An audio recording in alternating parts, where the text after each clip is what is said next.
Bu, bu, bu, tahu nggak Habib? Habib tahu. Habib itu orang yang ngaku sebagai cucunya Nabi. Saya sudah teliti Bu, mereka bukan keturunan Nabi bil marrah, sama sekali. Mereka bukan keturunan Nabi min haitsu kutubun nasab, min haitsu kutubut tawarikh, wa min haitsu tes DNA. Kopi jadi mereka bukanlah keturunan baginda Nabi.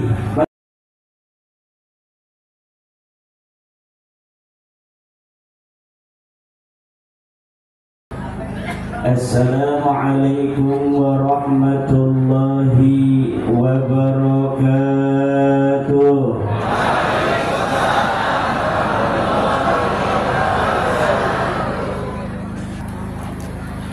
Kemudian Allah katakan, ini kita bicara tentang ilmu karena ada anak-anak kita supaya mereka menjadi orang-orang alim. Allah katakan innama yakhshallaha min ibadihil ulama.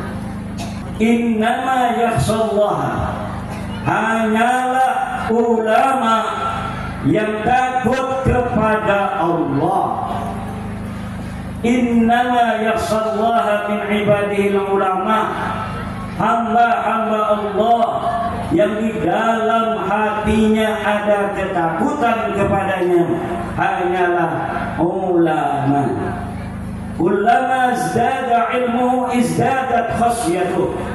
Kapan-kapan ilmunya bertambah, maka takutnya kepada Allah bertambah. Bagaimana orang-orang berilmu disyaratkan sesuatu fi'lul qalbi yang namanya khasyah. Al-ilmu fi'lul aqli, tetapi khasyah fi'lul qalbi. Fi'lul qalbi, ketakutan kepada Allah itu harus koheren, senada dan seirama dengan fi'lul aqli, yaitu ilmu. Orang yang banyak ilmunya, maka dia banyak takutnya kepada Allah. Setiap tambah ilmunya, maka tambah pula takutnya kepada Allah. Nabi mengatakan al-ulama'u warathatul anbiya. Ulama adalah pewaris para nabi. Karena para ulama pewaris para nabi, nabi tidak diwarisi oleh anak-anaknya, tapi diwarisi oleh para ulama. Maka kiai kadang-kadang ilmunya lebih banyak diambil oleh santrinya daripada diambil oleh anaknya. Para ulama, para kiai kebanyakan ilmunya diambil oleh para santrinya daripada diambil para anak-anaknya. Pinter kiainya juga, anaknya dipondokin di tempat lain karena supaya dia bisa mengambil yang banyak ilmu dari kiainya itu. Sementara kiainya mendidik anak orang, karena kiai itu ketika melihat muridnya, santrinya, ilmunya lebih dari dirinya, maka dia berbahagia. Ya Rabbi bin Nawawi irhamman masyayikhana wa atiran naqburahum bin ni'ami. Ya Rabbi bil khalil iftah kulla talibina waj'alhum khairan minna wa khairal umami. Ya Rabbi bil hashim iqbal kulla ma da'ana salatuhu wassalam ya akramal umami. Itu adalah 3 bait syair yang saya karang tentang mengambil keberkahan dari Syekh Nawawi, Syekh Khalil Bangkalan, dan Syekh Hasim Ash'ari. Ya Rabbi bin Nawawi irhamman masyayikhana. Ya Rabbi, dengan barokah Syekh Nawawi At-Tamara Al-Bantani irhaman masyayikhana, semoga engkau sayangi para guru-guru kami, wa'attiranna kuburahum bin ni'ami, dan siramilah wewangian di kubur mereka dengan berbagai macam nikmat. Ya Rabbi bil khalil iftah kullama, Ya Rabbi bil khalil iftah kulla talibina. Ya Allah, dengan barokah Syekh Khalil Bangkalan, iftah kulla talibina, berilah tutup semua santri-santriku, waj'alhum khairan minna, jadikanlah mereka khairan minna, lebih baik dari kami. Itu doa para kiai kepada santri. Jadi para kiai kalau punya santri, kemudian dia mendengar santrinya jadi kiai, itu kiai bahagia, betul? Ada orang namanya Habib, muridnya bukan santri, namanya Mukhibin. Habib, muridnya namanya Mukhibin. Nanti kalau dia dengar Mukhibinnya itu sudah berpangkat Habib, ini gurunya senang apa marah? Senang apa marah? Marah. Betul apa tidak? Kiai punya santri, dengar katanya di kampungnya udah jadi kiai, kiai bahagia apa tidak? Habib punya santri Mukhibin, lalu dia dengar Mukhibinnya ini sudah bergelar Habib, marah apa tidak? Marah, saudara. Betul atau tidak? Lalu kalau begitu, kita mau ngaji sama kiai apa kita ngaji sama Habib? Kiai. Kenapa? Kiai adalah pewaris para nabi. Pewaris para nabi bukan keturunannya. Pewaris para nabi adalah para murid-muridnya Nabi. Siapa murid-muridnya Nabi? Bisa anaknya, bisa hanya muridnya. Kalau anaknya mengambil ilmu daripada Nabi, maka anaknya jadi pewaris. Begitu pula kiai, kalau anaknya mau belajar sama kiai, maka dia akan menjadi pewarisnya kiai. Tapi walaupun anak sendiri, kalau dia tidak mau ngaji, apa yang ngajar ngaji, derek main layangan melulu ciliknya. Apa yang ngajar ngaji ning santri, derek turu. Akhirnya anak orang jadi pinter, anak kiai goblok. Kira-kira yang bakalnya menjadi penerus kiai ini anaknya yang goblok apa muridnya yang pintar? Coba lihat Kiai Wahid dari Kebumen sejam setengah datang kemari, bahagia di pondok pesantren Al-Huda, muridnya sudah jadi kiai. Itu luar biasa bahagianya seorang guru.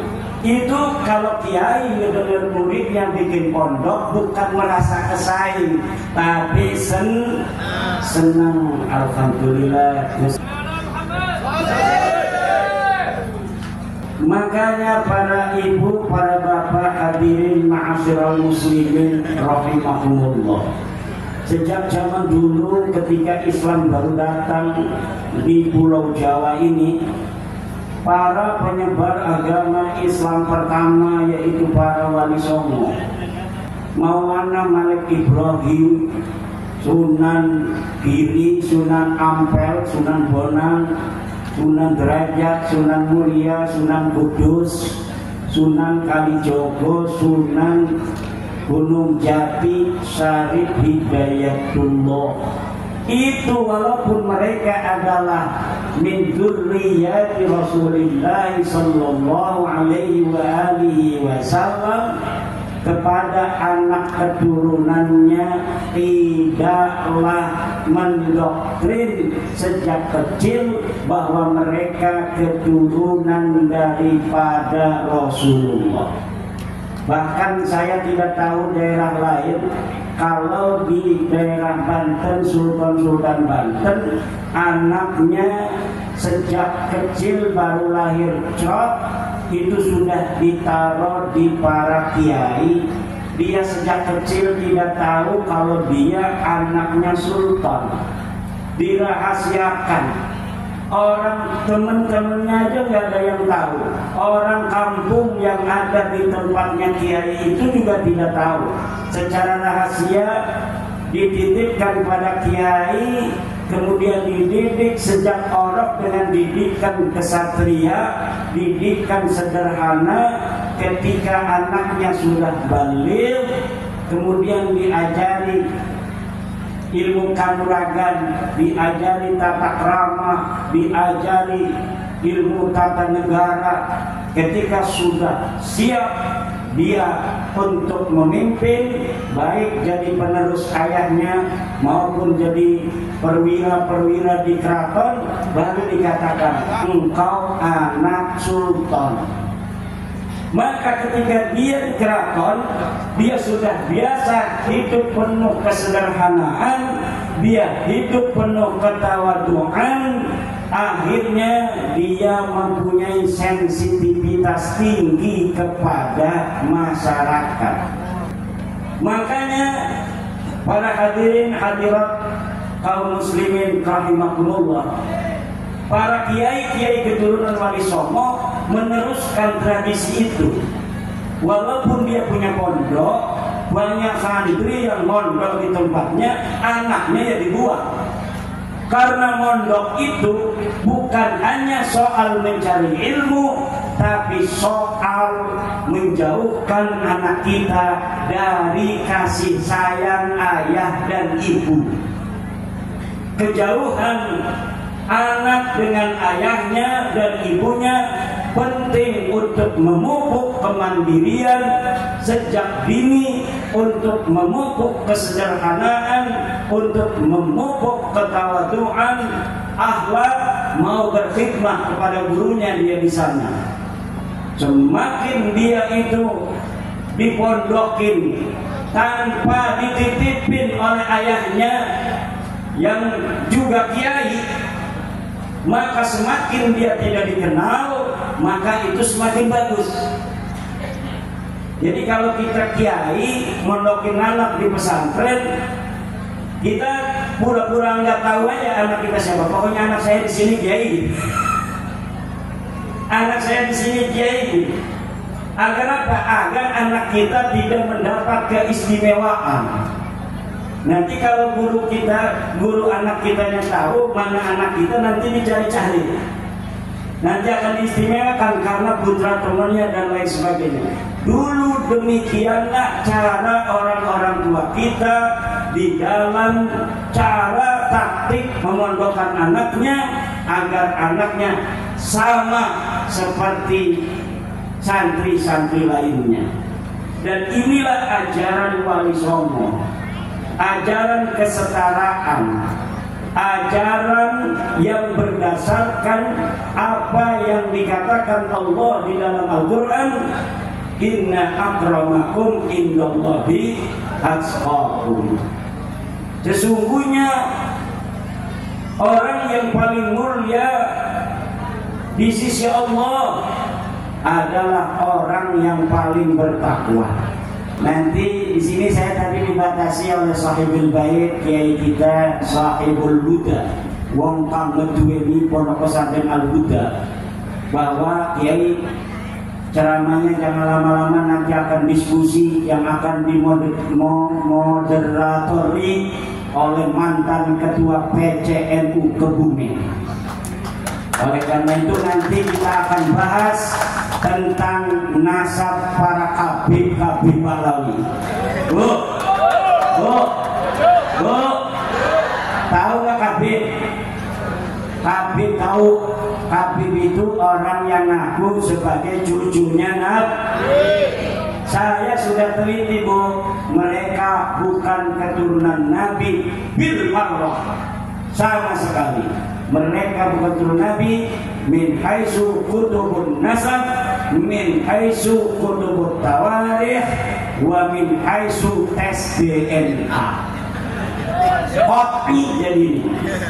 Mereka bukanlah keturunan baginda Nabi. Bagaimana nanti kisahnya? Nanti akan kita teruskan di dalam forum diskusi. Demikian sementara saya akhiri, wallahu wal muwaffiqu ila aqwamit thariqin. Wassalamualaikum warahmatullahi wabarakatuh.